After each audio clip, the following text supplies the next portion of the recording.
সম্মান আর ভালোবাসা টাকা দিয়ে কিনতে পাওয়া যায় না, কিন্তু সেই সম্মান পেতে ভাগ্যেরও প্রয়োজন হয়। আর এই ভাগ্য নিয়ে আলহামদুলিল্লাহ আমি আপনাদের সাথে আজকে কিছু কথা শেয়ার করছি। সম্পূর্ণ অপরিচিত জায়গা, অপরিচিত মানুষ, যাদের বাসায় বেড়াতে গিয়েছিলাম তারা এতটা আপ্যায়ন করেছে, অপরিচিত হয়েও নিকট আত্মীয়র মতো আমাদেরকে আপ্যায়ন করেছেন, কথা বলেছেন, সম্মান দিয়েছেন, সম্মান করেছেন। আর সেই নিকট আত্মীয়র মতো ব্যবহার করা মানুষ কারা জানেন? সেই গাজীপুর থেকে আসা আমার ভাসুর যাকে নিয়ে যখন বিক্রমপুর গিয়েছি, আমার জায়ের ছোট ভাইয়ের শ্বশুর বাড়িতে, ছোট ভাইয়ের বউ তো আমাদের পরিচিত, কিন্তু তার চাচার বাড়ি যখন আমাদেরকে নিয়ে গিয়েছেন তারা তো আমাদের সম্পূর্ণ অপরিচিত। কিন্তু একটি বারের জন্য মনে হয়নি তারা অপরিচিত।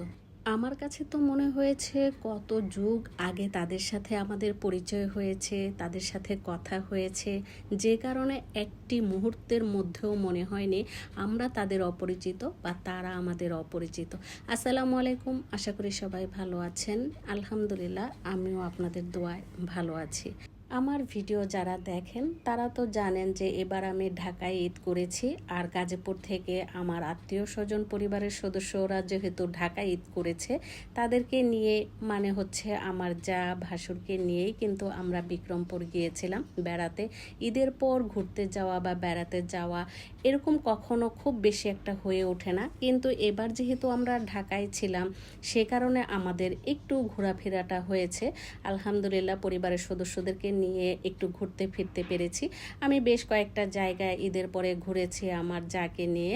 আমরা পরিবারের সদস্যরা সবাই মিলে যখন ঘুরতে বের হই তখন তো অন্যরকম একটা ভালো লাগা কাজ করে।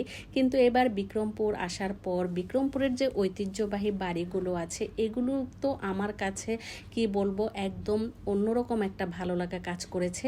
আমার স্বামী তো বিক্রমপুর যাওয়ার পর তার একটা ইচ্ছে ছিল, সে রেডিমেড তৈরি করা বাড়িগুলো দেখবে এবং দাম যাচাই করে আসবে।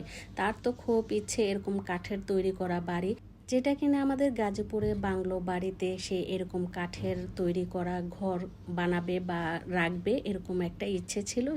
আর এ কারণে সে ছুটে চলে গিয়েছিল যেখানে রেডিমেড তৈরি করা ঘর পাওয়া যায় বিক্রমপুরে। তো ঘর দেখে ঘরের দাম যাচাই বাছাই করে তারপর ছবি তুলে নিয়ে এসেছে। এখন পরবর্তীতে দেখা যাক কত দূর পর্যন্ত যেতে পারি বা আদৌ কি নেব কি নেব না সেগুলো পরবর্তীতে দেখা যাবে। আর যদি নিয়ে থাকে সেটাও তো আমরা আপনাদের সাথে শেয়ার করব। যাই হোক, চাচার বাড়ি থেকে আমরা পরে মাওয়া ঘাটের উদ্দেশ্যে রওনা দিয়েছিলাম। আর এই যে দেখেন, এটা কিন্তু একটা ভাইরাল রেস্টুরেন্ট। এই নামটা কি যদি কেউ জানেন কমেন্টে জানাবেন।